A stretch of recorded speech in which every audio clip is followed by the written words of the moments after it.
Sara, það var undanúrslitin aftur frá Snæfell. Hvernig líst þér á þessa viðureign fyrir Einholtsdal? Mér líst bara vel á hana. Þetta verður bara gaman og þetta verður erfiður leikur en skemmtilegur. Við erum búin að sýna það að við getum unnið alla og þessi deild mjög skemmtileg og við getum allir unnið alla. Þannig að þetta verður mjög áhugavert og skemmtilegt. Eins og segir, þá er þessi deild, það er alltaf hægt að sjá úr á milli bara fyrstu 6 liðanna á milli á 2-3 vegna tímabili. Hvað en nú hafið þið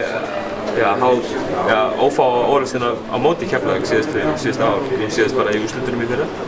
Hvað þarf Snæfell að gera til þess að svara fyrir það í þessu?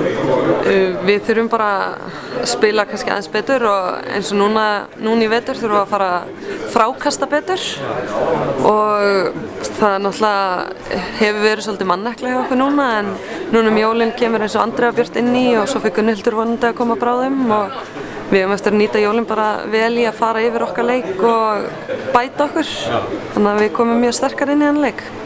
Takk.